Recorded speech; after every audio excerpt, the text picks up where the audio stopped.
Hi. Hello. Today's video topic was picked by him. So, good luck. Seemed like a good time. Today we're talking about Dungeons and Dragons. The nerdy stuff. Yes. So basically I figured we'd reflect on what we know about it, what's happened, fun things, terrible things. Okay. Yeah. Well, for any who don't know, D&D is a tabletop game. It's a role-playing game. And depending on who you are, it's really intense or really boring. And it is not a tool of Satan. No. Well, unless Satan involves lots of math and people yelling at each other. I guess Satanists could play it. If you really want to. They just sacrifice people to the Demigorgon. Yes.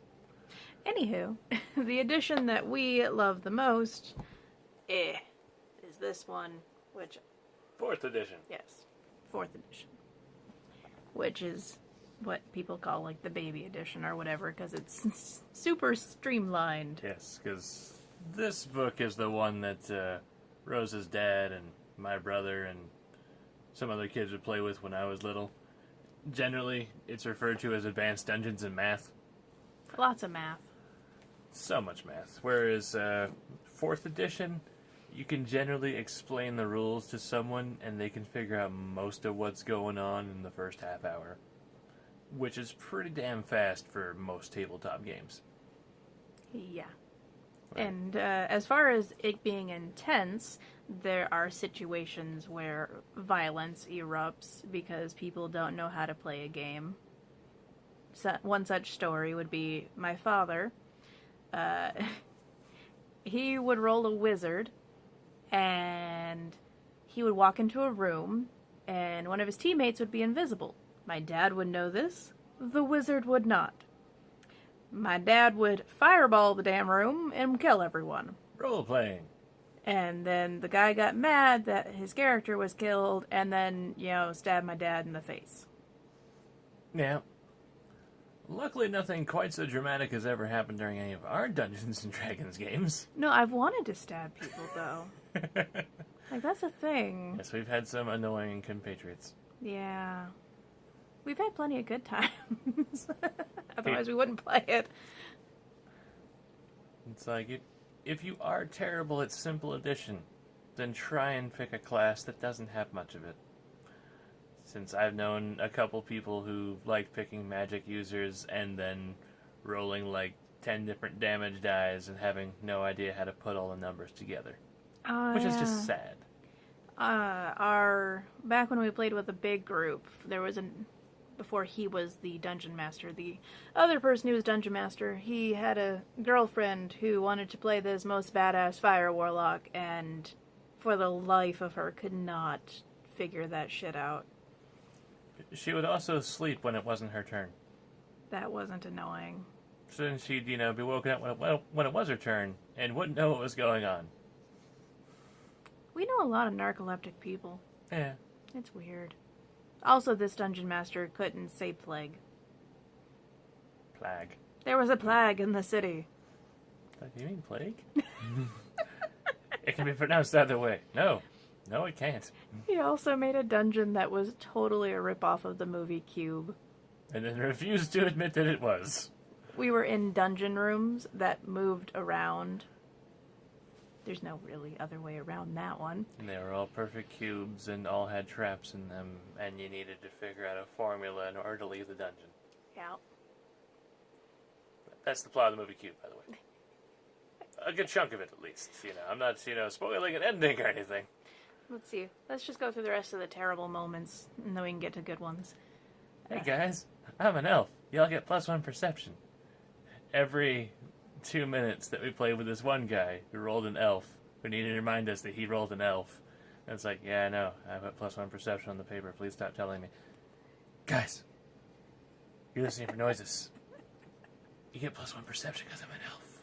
So that's kind of our running joke now, is, hey, you get +1 to perception because I'm an elf. Yes, whenever you want to be an annoying douchebag, You can just talk about that. Or my friend, when she first rolled a character, rolled a rogue and would try and throw shurikens. And he came up with a great nickname for that attack power. You don't remember anymore? No. Shurikant. Oh, yes. Because she never hit. Yeah, because she made a terrible rogue. She was much better at magic. She's a very defensive player, so she puts, like, all of her points into keeping herself safe and not actually doing any damage or helping the rest of the party.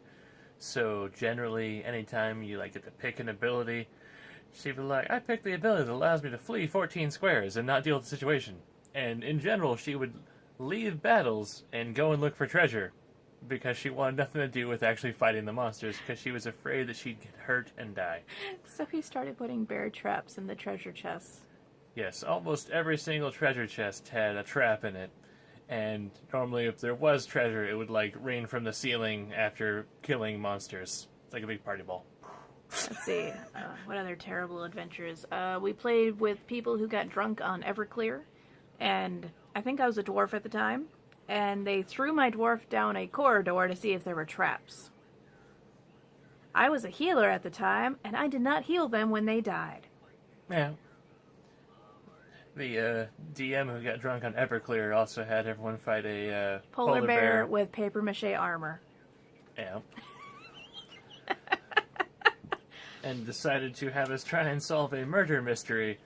And But no, that was two different DMs. Oh, really? Yeah.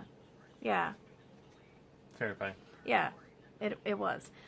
But yes, the murder mystery one was pretty terrible. Well, it wasn't a murder until we failed the mission. It was very Saw-like. Yeah. Every bit of this puzzle was damned if you do, damned if you don't. And it was like, alright, well, what was the correct solution to not kill this guy? Well, you guys were supposed to tear off one of his arms and he could have lived. Like, that's not really a solution when we're in a dank, horrible dungeon, don't have any healers. He could have just bled out and died on the floor. Yeah. Yep. But instead we chose the option that just tore him in half. Yeah, we were like, it'll be over quickish. Yep. It's like, sorry, guy. And probably the worst D&D moment I can remember, I think, was my first night of D&D with his group. And in order to introduce our characters to the storyline, the DM put us in giant cages. And the party had to decide if they were going to release us, and spent over an hour debating on if we were good people or bad people. I don't think we made it anywhere in that night. I think it was longer than that. But, yeah. Like, most Dungeons and Dragons experiences I've had where other people were DMing, there's been, like, maybe one combat encounter and 5 hours of shooting the shit because people don't want to move on. Also, what is the cat doing? Being a weirdo. Probably checked out the reflection. We got a new exercise bike and the cat is checking it out. Have you ever seen panthers laying in trees and they just have their like arms dangling over the sides of the tree? That's what she loves to do, and that's what she's doing now. She's weird. Anywho, I don't think we've had too many terrible games with him DMing. Yeah, sometimes I have way too overpowered enemies because everyone tells me that, Alex, your campaigns are way too easy. And then they get beaten to death by some monster. And they're like, why is it so hard? It's like, because you said it was too easy. One memorable, probably, I don't know, it's on the fence between funny and awful moment that you created would have been when you had, what was it, biker marines from Warhammer come running out of a wall and running us over. Yes, there is a gauntlet that people had to go through, and one of them called for, like, swinging axe-type traps. I'm like, that's too expected and boring, and I have all these, Space Marine biker models, so I'll just have those run people over. And, after people got past this particular trap, they were like, how did you have motorcycles running us down, piloted by Space Marines from the future? And then the wizard's just like, oh, it's just a form of homunculus. It's all made of clay. Whatever. Magic! No. A memorable, funny moment for the party, but probably not for him, was he did a campaign based off the record of Lodos War. Yeah. And we had a friend who decided to throw his sword at, what's her name, Kana? Carla. Carla. Yeah. Rolled a 20, stabbed her in the head. She was the main bad guy. Luckily, she has a circlet that he didn't destroy that was able to possess another person and come back later.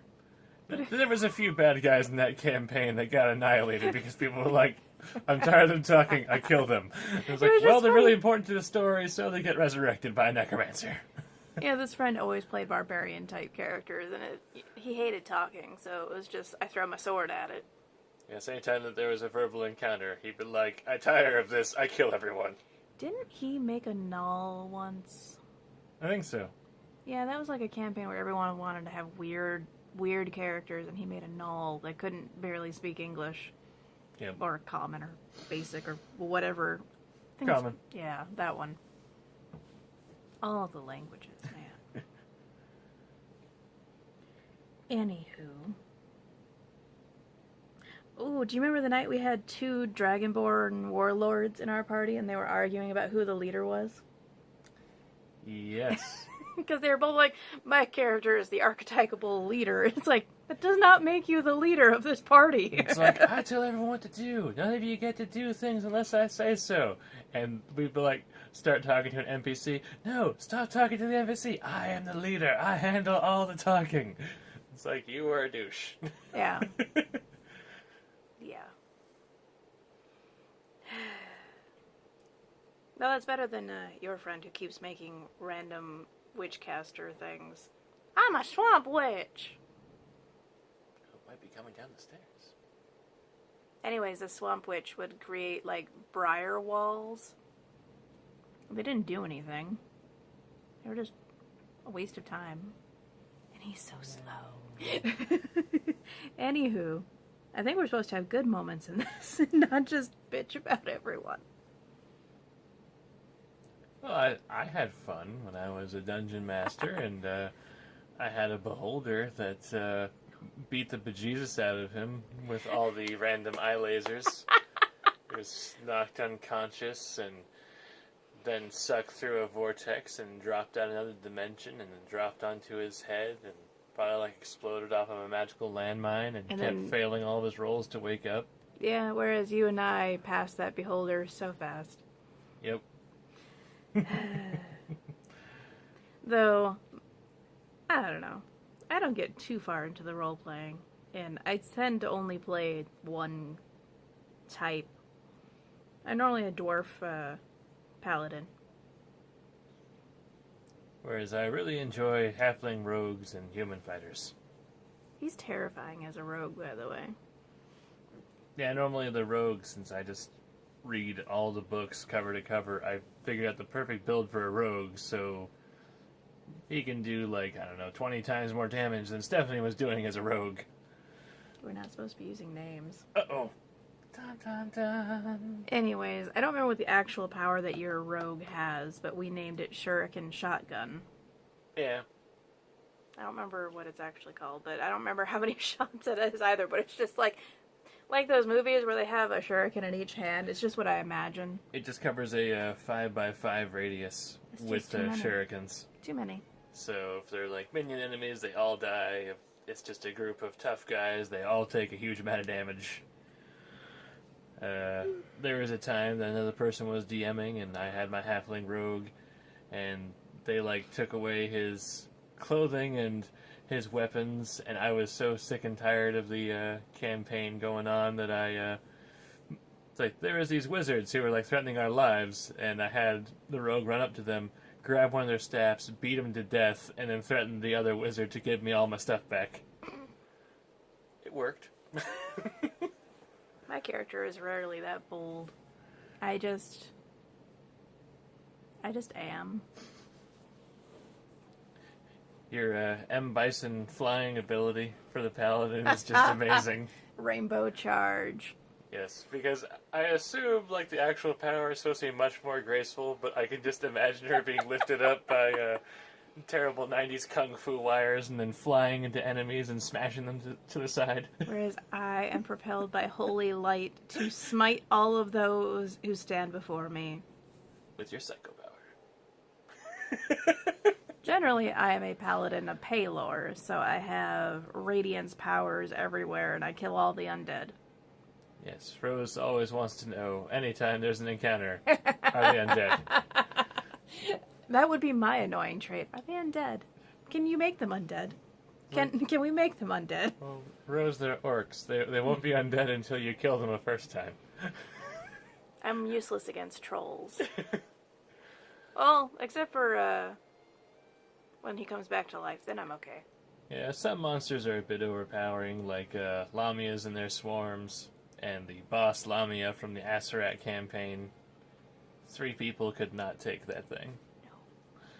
And we don't have friends anymore, so it's pretty sad. Normally when we do Dungeons & Dragons, it's just 3 people, and I have to do one of the characters, otherwise I wouldn't have enough firepower. I keep trying to convince them to do 2 characters each. Well, we attempted that. I made the character sheets, and then your friend was like, nah, I'm good. I have other things to do. Yes, playing Pathfinder with other people.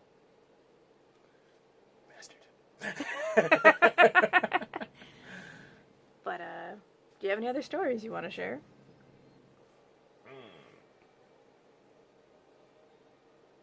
A quick aside of some of the miniatures we use are from my dad's time.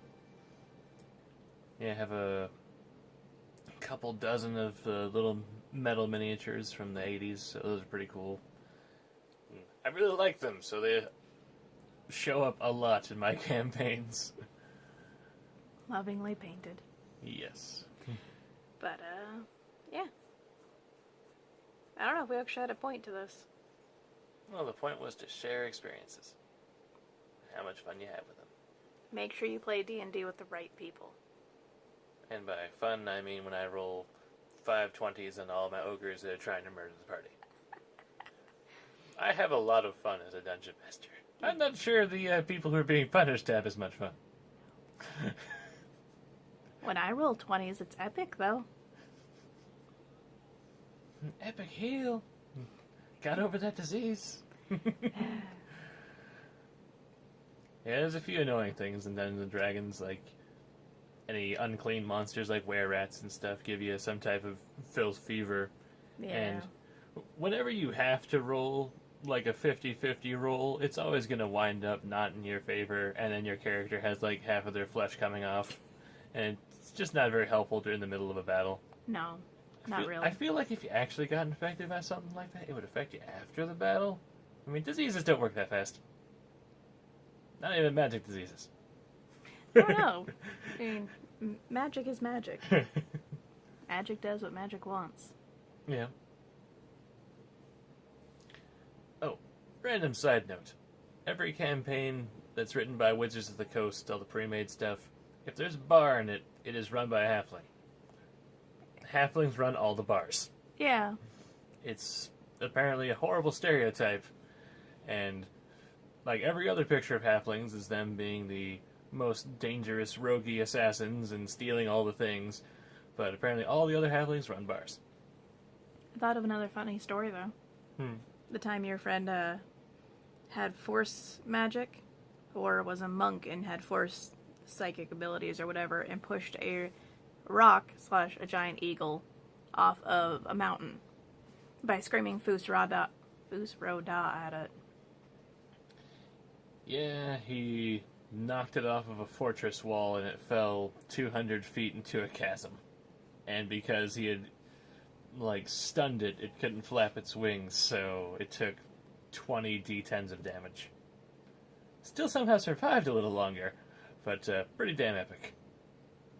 And you would think that, you know, he would let us live that one down, but no, he's always like, do you remember that one time I Fusroda a eagle off a mountain? It's like, okay. Shining moment of glory. Yeah. It's better than his lich. Hated that thing. Yeah, never let your friends make a lich. It's annoying. They have like this anti-life field that causes 1 point of damage to everything 5 squares away from them that you have to write down if you're the dungeon master for every one of your monsters. So you just like run out of room on your sheet that you had pre-planned because, oh, people only do damage in like groups of 20 or 50 or something like that. It's like 1 hit point, 1 hit point, 1 hit point. Oh, by the way, I used a power, so that field activates again. Another 1 hit point. Stop it. And then they're also talking about all the places they need to stash their soul, so... Where is the, like, epic sly trickster or something like that? That's pretty amazing. Get to reroll a whole bunch of d20s whenever you want for anything. Paladin. All the stabs. Being the undead slayer is amazing. Doing like an extra 15 radiant damage. Yeah, you really suck the fun out of any undead boss. It's like, oh, this guy's big and epic, and oh, I suppose he takes quadruple damage because you're a paladin, and he's dead. Why did the encounter with the goblins take longer than this? Because I'm useless. Yes, normally everyone gets overpowered, so they just use their basic attacks when fighting the lesser enemies. When we get to the boss, it's like, oh yeah, time to unload everything. And if it all actually hits, then the boss dies in like 1 or 2 turns. It's like, yeah, that wasn't anywhere near as epic as I was hoping. We ruin things. Yeah. Ruiners. Ruiners of ruining. Mm-hmm. I'm tired now. Okay. Well, I think that's about all we can say about Dungeons & Dragons for now. Yep. I would say play it, but it's really an acquired taste, so Yeah. I won't push it. If you play it, though, All the power to you, but normally you need to get some friends together and not hate them. which surprisingly you learn to hate them while playing.